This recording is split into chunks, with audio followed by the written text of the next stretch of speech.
Chers amis, bonjour. D'abord, avant de commencer cette vidéo, je vous demande de ne pas hésiter à liker, à vous abonner, à activer la cloche, à laisser des commentaires pour me permettre évidemment de m'améliorer. Aujourd'hui, je vais vous parler de la bataille de Salamine qui a opposé les Grecs aux Perses dans l'Antiquité au début du 5e siècle avant Jésus-Christ. Au début du 5e siècle avant Jésus-Christ, les guerres médiques opposent les Grecs aux Perses. À cette époque, les Perses veulent conquérir les cités grecques. En 490 avant Jésus-Christ, ils débarquent à Marathon dans l'Attique, mais ils sont refoulés par les hoplites athéniens, c'est-à-dire l'infanterie athénienne près d'Athènes. En 480 avant Jésus-Christ, ils envahissent la Grèce, mais ils se heurtent une fois de plus aux Grecs à la bataille navale de Salamine.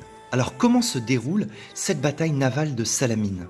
Au départ, Thémistocle, qui est archonte d'Athènes, c'est-à-dire qui commande l'armée et qui gouverne la cité, fait passer une loi navale. En effet, les Athéniens ont découvert un gisement de plomb argentifère dans le massif du Laurion. Au lieu de se répartir l'argent tiré des mines, les Athéniens décident de le consacrer à la construction de trières. Les trières, ce sont ces navires athéniens de 36 mètres de long et composés d'un équipage de 170 rameurs. C'est Thémistocle qui a influencé cette décision en prévision de l'invasion perse. De même, il exerce des pressions sur la Pythie de Delphes pour qu'elle rende un oracle favorable aux Grecs. Elle prédit alors qu'Athènes sera sauvée par une muraille de bois. Thémistocle l'interprète pour les Athéniens comme un salut grâce aux trières. Ainsi, avec ruse et habileté politique, Thémistocle parvient à préparer doucement la défense contre l'ennemi perse.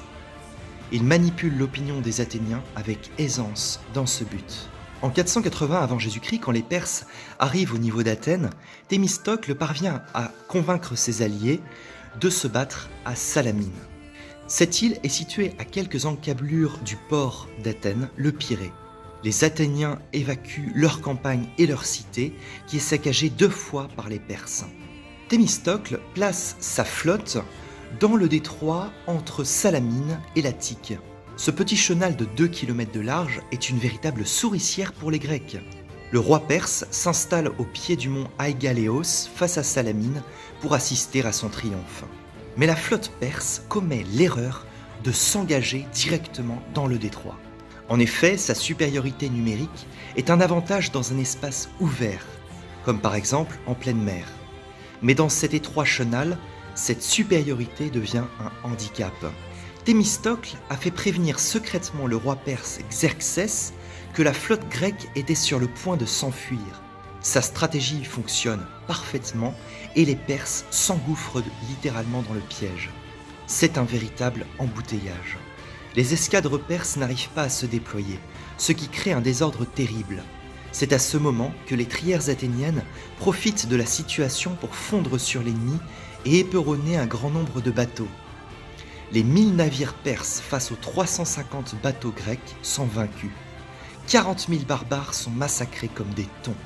En conclusion, après avoir sauvé la Grèce, la flotte athénienne contribue à faire de la mer Égée une véritable mer intérieure athénienne. Quiconque refuse d'adhérer à la Ligue de Délos et de se soumettre à l'autorité d'Athènes est impitoyablement puni.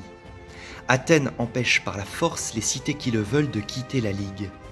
Mais la possession de son empire n'épargne pas la cité elle-même.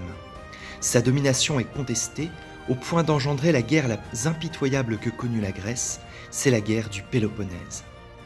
Chers amis, j'espère que cette vidéo vous a plu. N'hésitez pas, comme je l'ai dit au début de cette vidéo, de commenter, de liker, d'activer la cloche ou de vous abonner. Bonne journée!